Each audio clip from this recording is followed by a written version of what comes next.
नमस्कार दोस्तों, स्वागत है आपके अपने YouTube चैनल बोलो हो गया में। इस वीडियो में क्या करने वाले हैं हम यूथ कंपटीशन की जीके की दोस्तों मोस्ट इंपॉर्टेंट क्वेश्चन जो कि ब्रह्मांड को लेकर दोस्तों इस सीरीज आई है। तो दोस्तों जीके की साइंस सॉरी दोस्तों ग्रुप डी के और एनटीपीसी के दोस्तों साइंस और जीके दोनों को दोस्तों हम क्या करने कवर करने वाले हैं। अगर आप ग्रुप डी और एनटीपीसी या रेलवे की किसी भी एग्जाम की तैयारी कर रहे हैं, मैं आपको आश्वासन देता हूं दोस्तों कि आपके एग्जाम में दोस्तों इससे बाहर कुछ नहीं आएगा। आप इस पूरे सीरीज को देख के जाइए और यकीन मानिए यही क्वेश्चन आपके एग्जाम में आने वाला है। तो ब्रह्मांड की दोस्तों ये वीडियो है, ब्रह्मांड की मोस्ट इंपॉर्टेंट क्वेश्चन दोस्तों, लल्लन टफ क्वेश्चन को दोस्तों समझेंगे जानेंगे।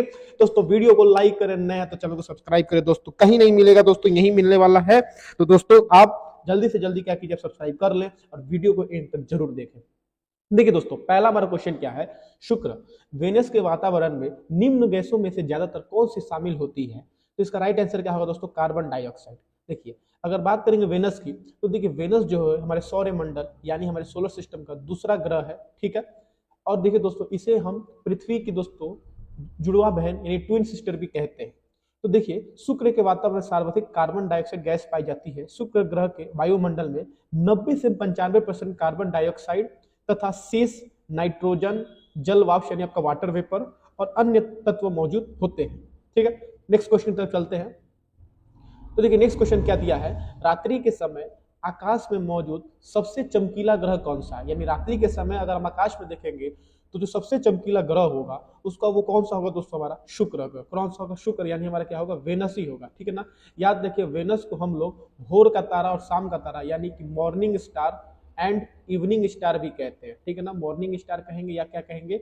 इवनिंग स्टार कहेंगे, यानी भोर का तारा और शाम का तारा कहेंगे। रात्रि के समय आकाश में मौजूद सबसे चमकीला ग्रह शुक्र है। इस ग्रह को पृथ्वी की बहन, देखिए पृथ्वी की बहन के नाम से भी जाना जाता है।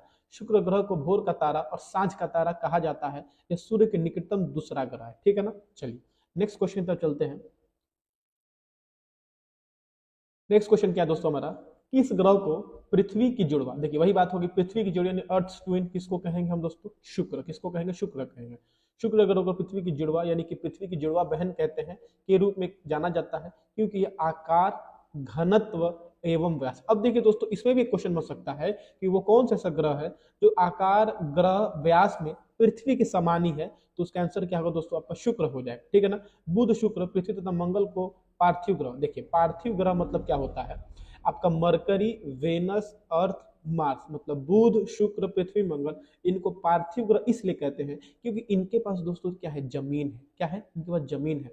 लेकिन वही अगर बात करेंगे जुपिटर, सैटर्न, यूरेनस और नेपच्यून, यानी कि आपका जुपिटर हो गया, बृहस्पति, शनि, अरुण और वरुण की बात करेंगे, इनको जोवियन ग्रह कहते हैं या गैसियस, मतलब क्या हुआ दोस्तों? गैसियस प्लेनेट, ठीक है ना।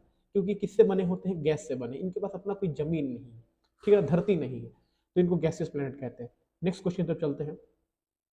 चलिए शुक्र ग्रह के गाढ़े सफेद और पीलापन लिए हुए रंग के बादल इनमें से किस अम्ल से बने हैं? मतलब शुक्र, देखिए शुक्र ग्रह पे क्या है ना, कि सफेद सफेद और पीलेपन के बहुत बड़े बड़े क्या है? बादल हैं, घने घने बादल हैं, और ये गैस से बने हैं। और वो गैस कौन सा है? सल्फ्यूरिक अम्ल। कौन है? सल्फ्यूरिक। एक और बात याद रखिएगा कि वेनस जो है, शुक्र जो ग्रह है, वो हमारे सौरमंडल का सबसे गर्म प्लेनेट, सबसे गर्म ग्रह भी है।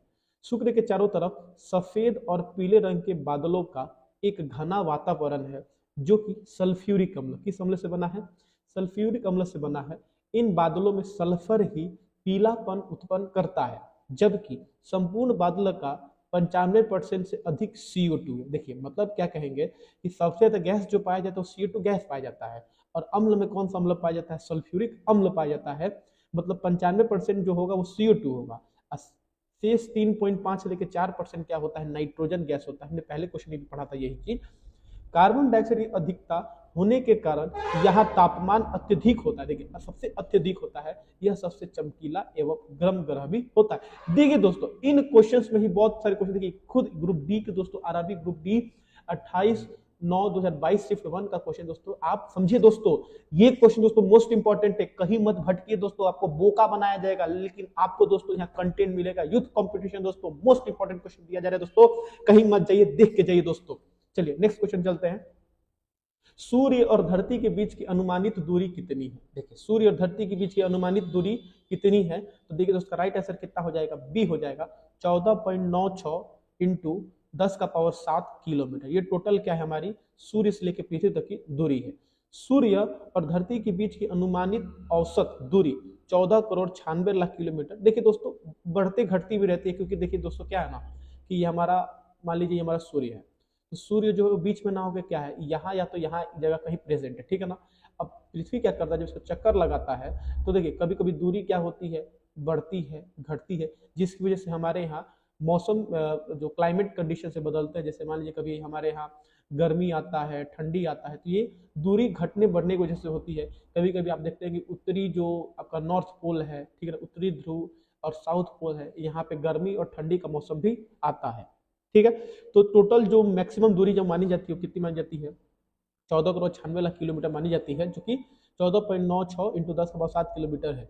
पृथ्वी से सूर्य की न्यूनतम दूरी जो है वो 14.7 करोड़ किलोमीटर रहता था। पृथ्वी से सूर्य की अधिकतम दूरी क्या है, 15.21 करोड़ किलोमीटर है। मतलब देखिए, ये औसततम दूरी यानी क्या है, एवरेज डिस्टेंस, ठीक है ना, ये एवरेज डिस्टेंस है, औसत दूरी है। और सबसे ज्यादा दूरी कितनी है, देखिए सबसे ज्यादा दूरी कितनी है आपकी, 14.7 है। और सबसे कम कितनी है, 14.7 करोड़ है। और 15.21 कितनी है, सबसे ज्यादा दूरी। आप इसको नोट कर लीजिए, मोस्ट इंपॉर्टेंट है। नेक्स्ट क्वेश्चन तक चलते हैं। पृथ्वी द्वारा अवरुद्ध सूर्य की शक्ति लगभग कितनी है, इसका सही आंसर क्या हो जाएगा, 1.8 इंटू 10⁻11 मेगावाट। MW का मतलब क्या होता है दोस्तों, मेगावाट होता है, इसको याद रखिएगा, ठीक है। मेगावाट, वाट क्या होता है आपका, शक्ति, यानी कि पावर का आपका यूनिट होता है वाट, ठीक है। पृथ्वी द्वारा अवरुद्ध सूर्य की शक्ति लगभग 1.8 इंटू 10⁻11 मेगावाट है। सूर्य के चारों तरफ सौर मंडल के अन्य ग्रह भी घूमते हैं। नेक्स्ट क्वेश्चन तक चलते हैं। सूर्य पृथ्वी की सतह पर कितने मिनट के कोण के सामने होता है, तो इसका राइट आंसर कितना हो दोस्तों, 32 मिनट के कोण पे। सूर्य पृथ्वी की सतह पर 32 मिनट के कोण पर सामने होता है। सूर्य पृथ्वी की सतह पर 32 मिनट के कोण पर सामने होता है। सूर्य पृथ्वी के बीच की औसतम दूरी कितनी है, 14,96,00,000 किलोमीटर है, ठीक है, याद रखिएगा। नेक्स्ट क्वेश्चन, सूर्य का प्रमुख तत्व क्या है। सूर्य का प्रमुख तत्व आपका दोस्तों क्या है, हाइड्रोजन। क्या है, हाइड्रोजन, ठीक है ना। यानी कि सूर्य में सबसे ज्यादा क्या पाया जाता है, हाइड्रोजन पाया जाता है, ठीक है ना। सूर्य का प्रमुख तत्व हाइड्रोजन है। सूर्य एक गैसीय गोला है जिसमें हाइड्रोजन कितना परसेंट है, 71% है। हीलियम कितना है, 26.5% है। और बचा हुआ जो आपका 2.5% है, 2.5% प्रतिशत है, ठीक है ना। सूर्य का केंद्रीय भाग कोर, किसको कहते हैं, कोर कहते हैं, जिसका ताप कितना है दोस्तों, 1 इंटू 10⁻7 डिग्री सेल्सियस है। मोस्ट इंपॉर्टेंट, याद रखिएगा, ठीक है। साथ ही साथ सूर्य की बाहरी सतह का जो तापमान वो कितना है, 6000 डिग्री सेल्सियस, ठीक है ना, कितना दोस्तों, 6000 डिग्री सेल्सियस है। नेक्स्ट क्वेश्चन तरफ चलते हैं। उस निश्चित मार्ग को क्या कहा जाता है जिस पर कोई ग्रह सूर्य के चारों ओर घूमता है, तो उस मार्ग को हम कहते हैं कक्षा। क्या कहते हैं दोस्तों, कक्षा, यानी क्या कहते हैं, ऑर्बिट। इंग्लिश में क्या कहेंगे दोस्तों, ऑर्बिट कहेंगे, हिंदी में क्या कहेंगे, कक्षा। सूर्य तथा उसके चारों ओर भ्रमण करने वाले ग्रहों, उपग्रहों, धूमकेतु, उल्काएं, क्षुद्र ग्रहों तथा अन्य आकाशीय पिंडों के समूह को सौर मंडल कहते हैं, ठीक है ना।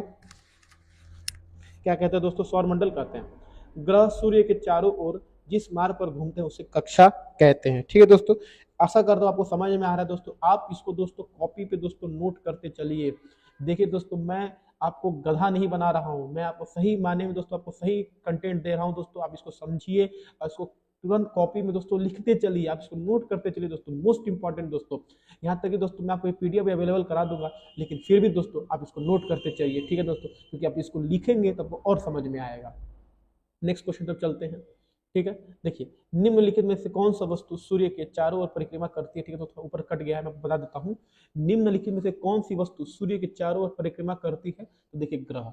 ग्रह क्या करते हैं, सूर्य के चारों ओर परिक्रमा करते हैं। ग्रह सूर्य के चारों परिक्रमा करते हैं। अंतर्राष्ट्रीय खगोल शास्त्री संघ के अनुसार हमारे सौर मंडल में कितने ग्रह हैं, 8 ग्रह हैं। बुध, शुक्र, पृथ्वी, मंगल, बृहस्पति, शनि, अरुण, वरुण, यानी कि Mercury, Venus, Earth, Mars, Jupiter, Saturn, Uranus, Neptune. इनके अतिरिक्त 3 बौने ग्रह, बौने ग्रह यानी बौने ग्रह मतलब क्या होता है, डॉर्फ प्लैनेट्स। क्या कहते हैं, डॉर्फ प्लैनेट। देखिए प्लैनेट्स 8 ही हैं, और जो प्लूटो हो गया आपका, जो और अलग अलग सेरस हो गया, एरिस हो गया, इनको बौना ग्रह कहते हैं, क्योंकि ये इनके जैसे नहीं होते हैं, ठीक है ना। सौर मंडल के 4 आंतरिक ग्रह, ठीक है ना, कितने, 3 सेरेस, प्लूटो, एरिस, ये भी बहुत मोस्ट इंपॉर्टेंट है। ठीक है दोस्तों, इनको बौना ग्रह कहते हैं। सौर मंडल के 4 आंतरिक ग्रह बुध, शुक्र, पृथ्वी और मंगल ग्रह हैं, जिन्हें स्थलीय ग्रह कहा जाता है। सौर मंडल के 4 बाहरी ग्रह हैं, वही आपके बृहस्पति, शनि, अरुण, वरुण, जिन्हें जोवियन ग्रह कहते हैं। कॉपरनिकस ने 1530 में बताया है कि सूर्य ब्रह्मांड के केंद्र में है और सारे ग्रह इसके परिक्रमा करते हैं। लेकिन ये कॉपरनिकस ने कहा था, जो कि बाद में दोस्तों क्या हो गया, गलत हो गया।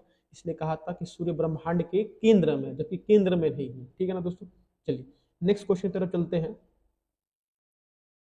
सूर्य की चमकती सतह कहलाती है आपका फोटोस्फीयर। क्या कहते हैं? फोटोस्फीयर कहते हैं।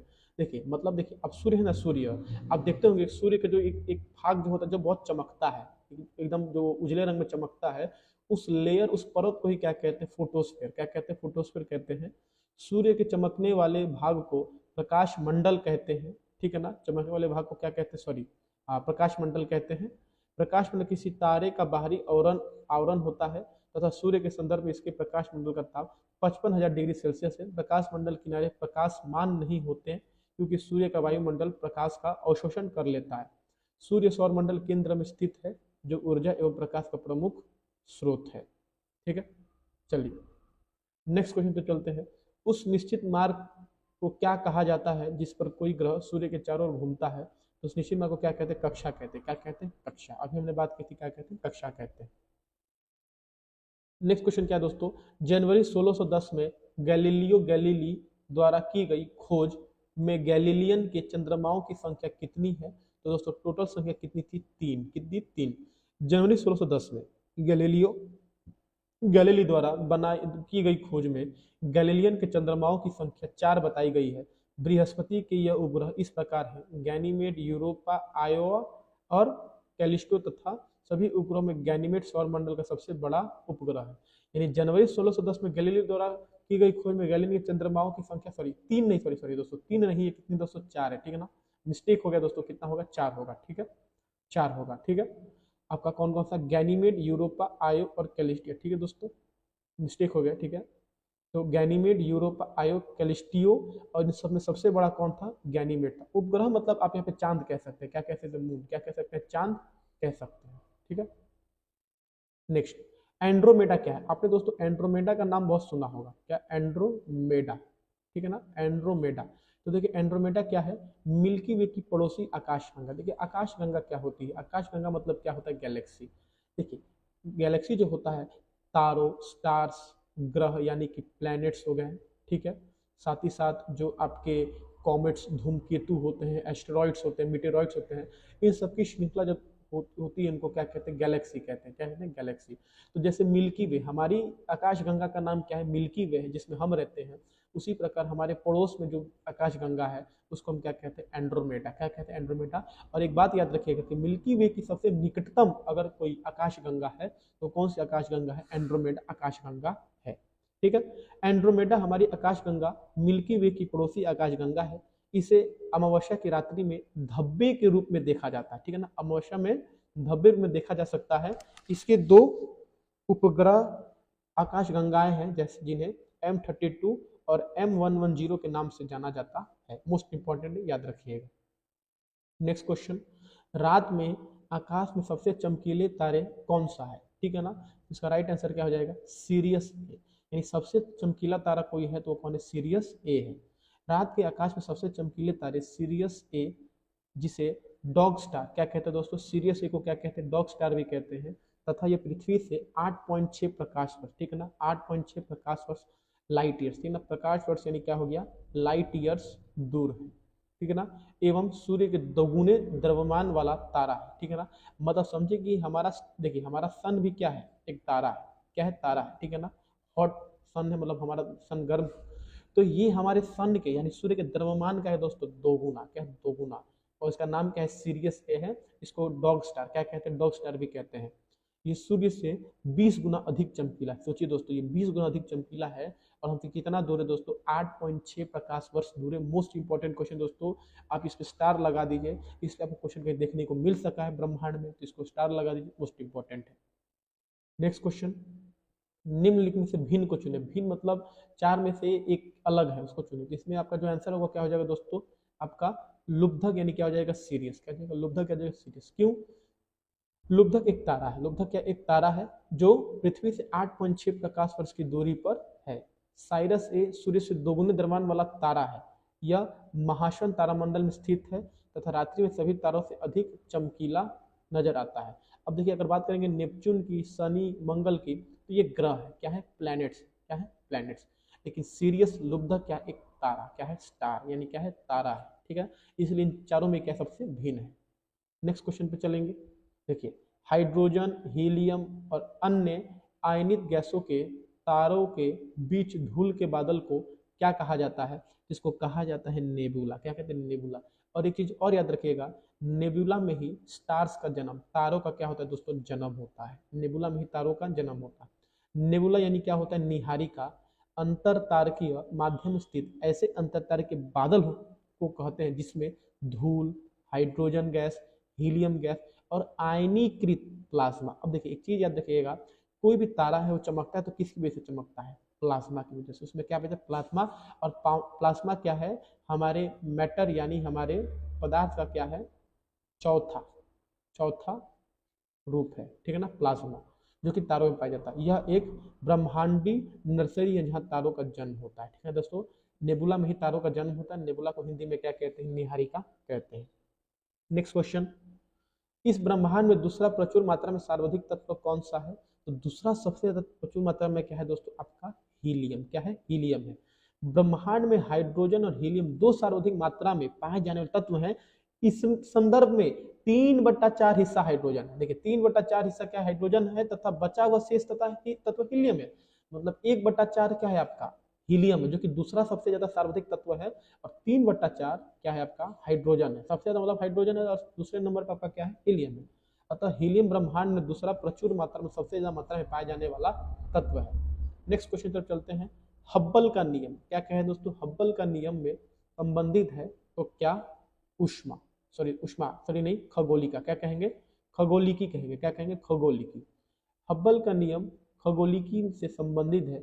जब कोई मंदाकिनी यानी आकाशगंगा हमसे जितनी दूर होती है उतनी ही वह अधिक तेजी से दूर हटती दिखाई पड़ती है।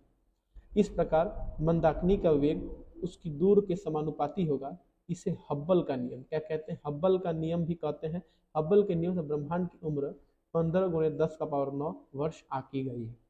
तो देखिए दोस्तों, हमारा वीडियो पार्ट 1 जो है यहाँ पे खत्म होता है। वीडियो अच्छा लगा हो तो लाइक करें, नए है तो चैनल को सब्सक्राइब करें। अगर आप ग्रुप डी सच में निकालना चाहते हैं, आरआरबी एनटीपीसी सच में निकालना चाहते हैं, तो मेरी बात मानिए दोस्तों, सब्सक्राइब कीजिए दोस्तों। सब्सक्राइब करेंगे तो आपके पास नोटिफिकेशन आएगा। अगर आप सब्सक्राइब नहीं भी करते हैं दोस्तों, कोई बात नहीं, जाने दीजिए, मत कीजिए। लेकिन हाँ दोस्तों, वीडियोस देखिए, वीडियोस क्या कीजिए, देखिए। क्योंकि दोस्तों, यूथ कंपटीशन का दोस्तों मोस्ट इंपॉर्टेंट क्वेश्चन, देखिए यूथ कंपटीशन सब कोई पढ़ाएगा दोस्तों, लेकिन मैं वो क्वेश्चन पढ़ाऊंगा जो एग्जाम में आने वाला है। ठीक है दोस्तों, तो तब तक के लिए दोस्तों, जय हिंद, जय भारत। मिलते हैं अपने अगले वीडियो में।